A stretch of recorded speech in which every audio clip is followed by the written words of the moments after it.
Hello, and thank you for joining me for my 10-minute discussion on creating resilient first responders through coaching. My name is Don Pemberton. I am a 22-year veteran of emergency services. I am a certified coach with first responder coaching and a firefighter paramedic for the City of Henderson Fire Department. Let's begin with the end in mind. At the conclusion of this presentation, I hope to demonstrate that coaching provides the tools to manage the stressors that first responders experience at home and at work. When we reduce the stressors, an entire organization may benefit from fewer unnecessary conflicts, higher morale, improved performance, fewer sick leaves, and a greater energy and focus. Now, that's not first responder coaching making that statement. That is the International Association of Fire Chiefs, who stated in their 2021 Yellow Ribbon Report update that described best practices in behavioral wellness for emergency responders. At First Responder Coaching, we believe that mental health is the single greatest challenge facing first responders. In 2019, unfortunately, there were 158 police officers and 48 firefighters that died in the line of duty. Now, as tragic as that is, at that same period of time, more than 200 police officers and 133 firefighters committed suicide. According to the CDC, even though that number of the suicides are high, these death numbers among first responders are likely underreported. Many first responders feel that stress is a part of the job and feel that they cannot or should not talk about the traumatic events and other occupational stressors that they experience. So, what is first responder coaching? Coaching is a collaborative process where a trained coach and a client or a coachee work together to assist the coachee in identifying and addressing the aspects in life where growth and improvement is desired. Coaching focuses on maximizing personal and professional potential. Coaching creates and nurtures a growth mindset for living a full and productive life and provides the tools needed for coping with day-to-day struggles. So what coaching isn't is that coaching isn't counseling, it's not mentoring or therapy. We do not analyze the past. We focus on the present and the future to help people who are ready to move forward in their lives. Coaching also doesn't replace the need for professional clinicians or established traditional treatments and modalities. Rather, we see coaching as a partner to traditional approaches to mental health to fill the gap in the care that is desperately needed. What are some of the benefits from coaching?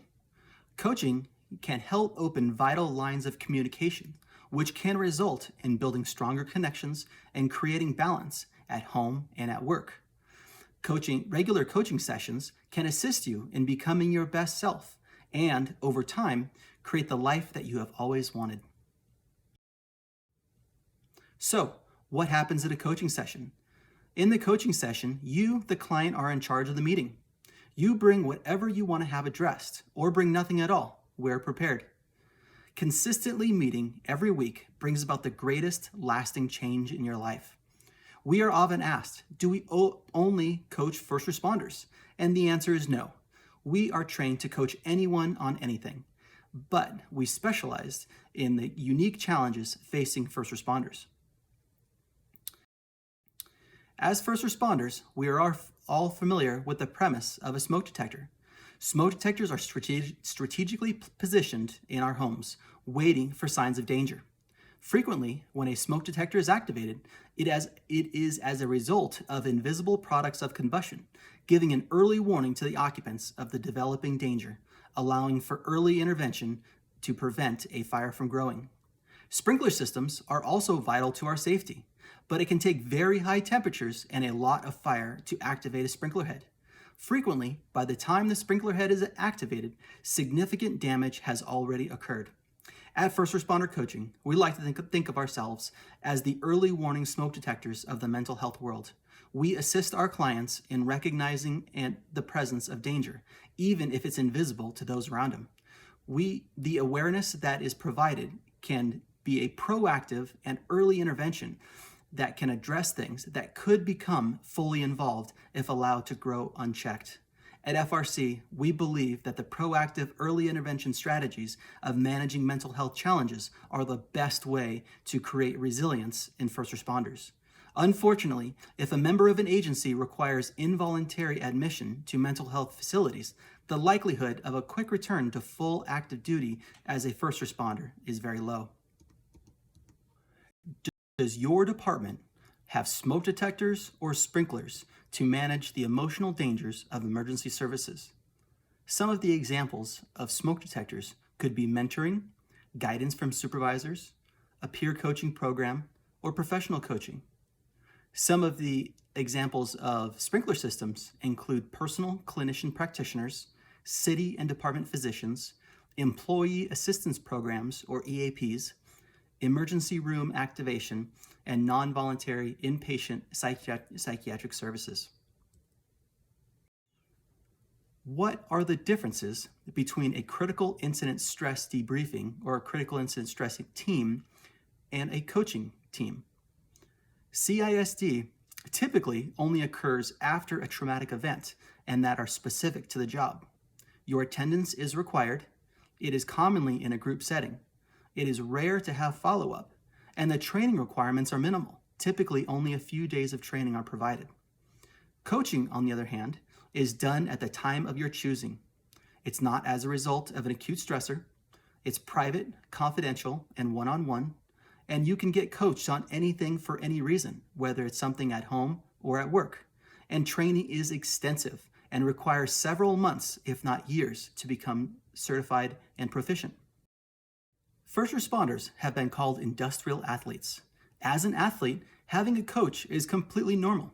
In 2019, the NFL added team psychologists to supplement the 10 plus other team coaches. Chris Carr, PhD, a team performance psychologist and behavioral health clinician, says it takes mental health out of the shadows and elevates the clinician as an important part of the organization's success. The stigma quickly vanishes when people recognize that learning to manage stressors and eliminate distractions provides a huge performance advantage. Now, let's talk about the similarities between an athletic performance coach and a personal performance coach. Imagine that you're a brand new golfer and you want to become a better golfer. So you grab 100 balls and you head to the driving range. You spend about an hour and you hit all 100 balls. After the hour at the range, if you're anything like me, you've only improved about 5 or 10% better than what you were before. Now imagine, instead of hitting 100 balls over an hour, you hit 10 balls over 20 minutes with a coach. Every shot you take will be evaluated, subtle changes made. Improvements will be made with every single swing you take. And by the end of your 20 minutes, you might have improved as much as 100% better than when you started. Now imagine, after the time at the range, you head to one of those fancy golf courses with the really nice houses that line the fairway. Would you have rather improved by 10% by yourself or 100% with the help of a coach? When it's time to line up for that first shot, you are going to be far more confident after your time with your coach than by yourself, and much less likely to slice the ball off course, causing damage. First responder coaching is the exact same way. Think about all the aspects of your life as a husband or a wife, as a father or a mother, as a firefighter, a police officer, or a paramedic. All those titles that we hold so dearly. A lot of us are doing the same thing over and over again, ending up with the same results, whether at home or at work. How many broken windows have you caused by showing up to the course in your life unprepared and without help? Now imagine you're having a difficult interaction with the public, with a coworker or a family member. Now imagine bringing that challenge that you experienced to a coaching session. At the coaching session, you discuss those thoughts, feelings, and actions that resulted in you walking away feeling ashamed or frustrated. Now imagine that you see a similar situation developing and that you have the awareness from your coaching session to choose different thoughts, feelings, and actions that give you a more positive result. That is the power of coaching. Some of the ways that you can interact with our certified coaches are through one-on-one coaching services. A weekly one-on-one coaching partnership with an FRC certified coach can bring about the quickest and longest lasting change. Group coaching sessions. Group coaching sessions provide all attendees the ability to benefit from the coaching of a few. Department and organizational packages. We offer a department and organizational package, and that is a great opportunity for organizations to facilitate creating and fostering of the relationship between your employees and our certified coaches. We also provide the opportunity to become an FRC certified coach. Individuals and organizations can be greatly benefited from the extensive value that comes from being a coach. You can have your own in-house coaching team, and it can provide a great value to the health of your organization.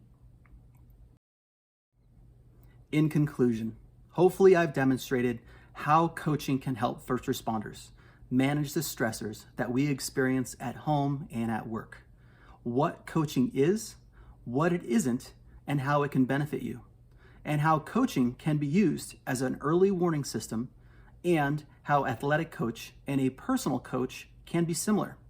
We've also discussed what coaching options FRC offers and how to get coached. Let me leave you with this last quote. Health is a state of complete physical, mental, and social well-being, not merely the absence of disease or infirmity. Thank you so much for your time in watching my video. Hopefully we can develop a relationship and we can assist our first responders connect with our amazing first responder coaches. Thank you.